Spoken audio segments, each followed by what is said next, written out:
அன்புமிக்க சகோதர சகோதரிகளே, உண்மையிலே ஆண்டவர் தனது ஆசீரையும் அருளையும் மழையென நமக்கு பொழிந்து நம்மையும் நமது குடும்பங்களையும் நிரப்பச் செய்கின்றார். அன்பான இறைமக்களே, இன்றைய நாளிலே ஆண்டவர் புதிதாக ஒரு செய்தியை தன் அன்பு பிள்ளைகளாகிய நமக்கு அருளி செய்கின்றார். அதாவது, சில மனிதர்கள் சில நேரம் நல்லவர்களாக இருக்கலாம், சில நேரம் கெட்டவர்களாக இருக்கலாம். அதே வேளையிலே சிலருக்கு நல்லவர்களாக இருக்கும் மனிதர்கள் சிலருக்கு கெட்டவர்களாக தென்படுகிறார்கள். இது உண்மை, யதார்த்தம். பொருள் என்ன? நன்மை தீமை, நல்லவன் கெட்டவன் என்பது அன்பான இறைமக்களே, யாரை நாம் பார்க்கிறோமோ அவர்களை வைத்து மட்டுமல்ல, மாறாக பார்க்கக்கூடிய நபரையும் வைத்துதான் அது தென்படுகிறது. ஏனென்றால் ஒருவருக்கு நல்லவராக இருக்கக்கூடிய நபர், அதே நபர் மற்றவருக்கு எப்படி கெட்டவராக மாறுகிறார்? காரணம், பார்க்கும் நபர்கள் அவ்வாறு பார்க்கிறார்கள்.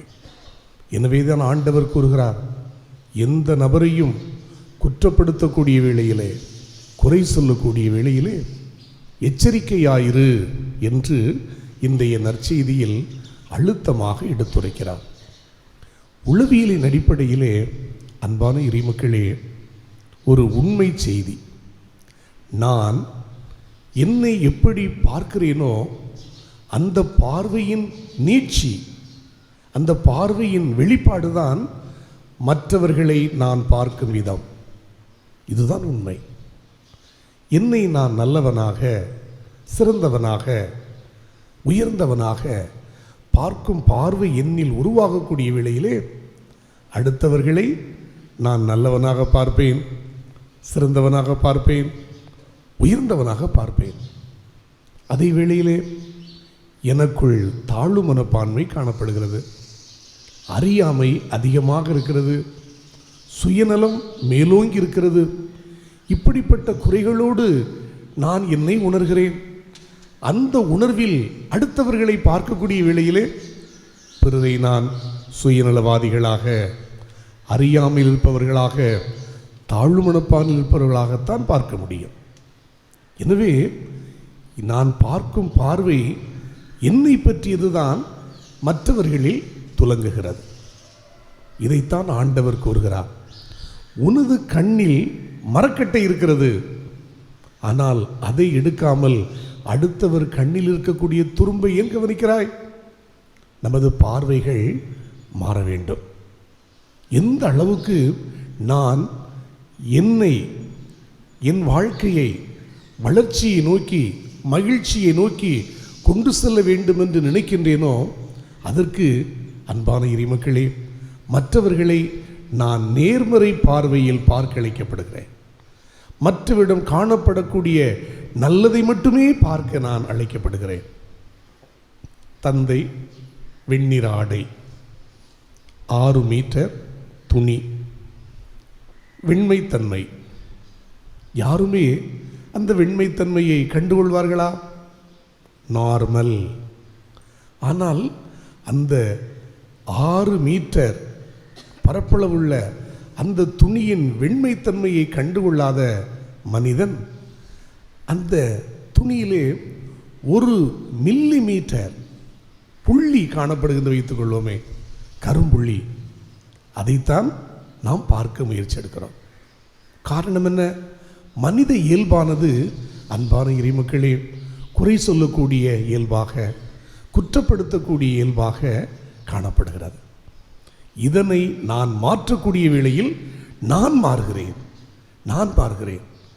எனக்காக நான் வளர வேண்டும், நான் முன்னேற வேண்டும், நான் மகிழ்ச்சியாக இருக்க வேண்டும், நான் அமைதியாக இருக்க வேண்டும், மன நிறைவோடு நிம்மதியோடு இருக்க வேண்டும் என்றால் நான் மற்றவர்களை நேர்மறை பார்வையில் பார்க்க இன்றைய நாள் நம்மை அழைக்கின்றது. அப்பொழுதுதான் நாமும் வளர்கிறோம், நமது ஊரும் வளர்கிறது, நமது சமுதாயம் வளர்கிறது. இதற்கு எடுத்துக்காட்டாக இருப்பவர் தான் நமது பாதுகாவலர் தூய பேதுரு. தூய பேதுரு பேதுரு ஒரு பலகீனர், பயந்து சுபாவமுடையவர். எனவே தான் ஆண்டவரை எனக்கு தெரியவே தெரியாது என்று ஆணையிட்டு சபித்தார் என்று விவிலியம் கூறுகிறது. சபித்தார். அவ்வளோ பயம், உயிருக்கு பயம். 3 ஆண்டுகள் தன்னோடு ஒட்டி உரசி உறவாடி உறங்கி உண்ட கிறிஸ்துவை எனக்கு தெரியவே தெரியாது என்று கூறினார் என்றால் அவ்வளோ பயந்து சுபாவம் உடையவர் தான் நமது பாதுகாவலர். அதே வேளையிலே அன்பான இறைமக்களே, மூர்க்க குணம் உடையவர், கோபக்காரர். எனவேதான் வாளை எடுத்து அந்த ஊழியரை தாக்குகிறார்.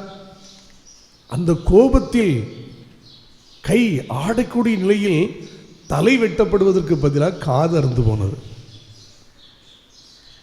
அப்படியானால் இந்த 2 குணங்களும் நம்மில் அனைவருக்கும் காணப்படுகிறது.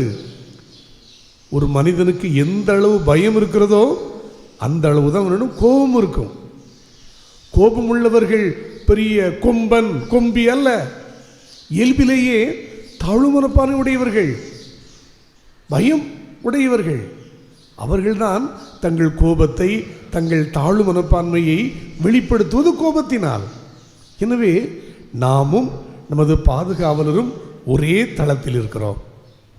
ஆனால் அப்படிப்பட்ட பலகீனரை ஏன் நம் ஆண்டவர் இயேசு கிறிஸ்து தேர்ந்தெடுத்தார் தலைவனாக? அன்பு. எல்லா அப்போஸ்தலர்களை விட அதிகமாக அன்பு செலுத்தியவர் தூய பேதுரு. விசுவாசம், நம்பிக்கை. எல்லா அப்போஸ்தலர்களை விட அதிகமாக கிறிஸ்துவை நம்பினார், விசுவசித்தார். எனவேதான் அவரால் மட்டும்தான் அந்த விசுவாச அறிக்கையை கொடுக்க முடிந்தது. இவ்வளவுதான் பலகீனராக இருந்தாலும் அவரிடமும் நல்ல பண்புகள் இருந்தன. அதுபோல அன்பான இறைமக்களே, நம்மிடம் பலகீனங்கள் உண்டு, குறைகளும் குற்றங்களும் நிச்சயம் உண்டு. ஆனால் ஆய்ந்து பார்த்தோமையானால் நம்மிடமும் தூய பேதுருவிடம் துலங்கிய நல்ல பண்புகள் நிச்சயம் இருக்கும். என்னிடம் உண்டு, உங்களிடம் உண்டு, எல்லாரிடம் உண்டு. அந்த நல்ல பண்புகளை நாம் கண்டுணர அழைக்கப்படுகிறோம். எடுத்துக்காட்டாக பாருங்களேன், தூய பேதுருவினுடைய காலத்திலே முக்கியமான ஒரு நிகழ்வு. அவர்தான் தலைவர், மாற்று கருத்தே இல்லை. நமது திருத்தூதர் பணிகள் நூல், அதுதான் திருச்சபையின் தொடக்க வரலாறை பதிவு செய்கிறது. அந்த திருத்தூதர் பணிகள் நூலிலே 2 நபர்களின் பணிகள் ஆழமாக பதிவு செய்யப்பட்டிருக்கின்றன. ஒன்று யாரு சொல்லுங்க பாப்போமே, பவுலடிகளின் பணிகள். 2 பேதுருவின் பணிகள். இந்த 2 நபர்களுடைய பணிகள் தான் அந்த திருத்தூதர் பணிகள் நூலிலே பதிவு செய்யப்பட்டிருக்கின்றன. ஆனால் யார் முதன்மையானவர்? பேதுரு. ஆனால் அந்த புத்தகத்திலே அதிகமான பணிகள் தூய பவுலடிகளின் பணிகள் தான் பதிவு செய்யப்பட்டிருக்கின்றன. தலைவன். ஆனால் இன்னொருவருக்கு அதிகமான இடத்தை கொடுக்கிறார். ஆனால் மற்ற 11 திருத்தூதர்களும் பவுலடிகளை எப்படி பார்த்தார்கள்? திருத்தூதர் பணிகள் நூலை சற்று ஆழமாக வாசித்து பாருங்களேன். இவர் கிறிஸ்தவர்களை கொடுமைப்படுத்தியவர், துன்புறுத்தியவர், சிறைப்படுத்தியவர். முதல் வேத சாட்சியான ஸ்தேவான் கொலைக்கு இவன் தான் காரணம் என்ற குற்றச்சாட்டுகள், அன்பான இறைமக்களே, தொடக்க திருச்சபையில் உள்ள கிறிஸ்தவர்கள் மட்டும் வைக்கவில்லை பவுலடிகள் மீது, முக்கியமாக அனைத்து திருத்தூதர்களும் வைத்தார்கள்.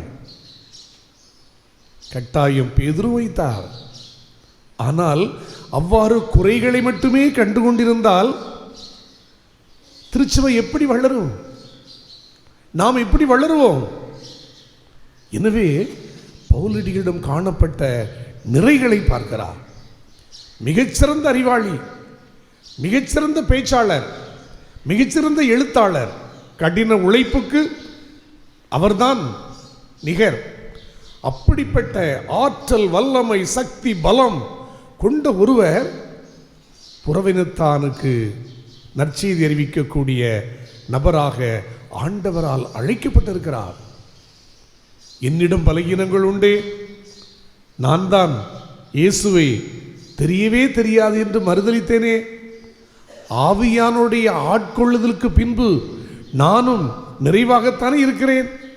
அதுபோல பவுலடிகள் குறைவுள்ளவர்தான், ஆனால் ஆண்டவருடைய தொடுதலின் பின்பு, ஆண்டவருடைய சந்திப்பின் பின்பு அவரும் மனமாறி இருக்கிறார் என்று பவுலடிகள் அவருடைய நன்மைத்தனங்களை, அவருடைய நேர்மறை அனைத்து பண்புகளையும் தூய பேதுரு ஏற்றுக்கொண்டார்.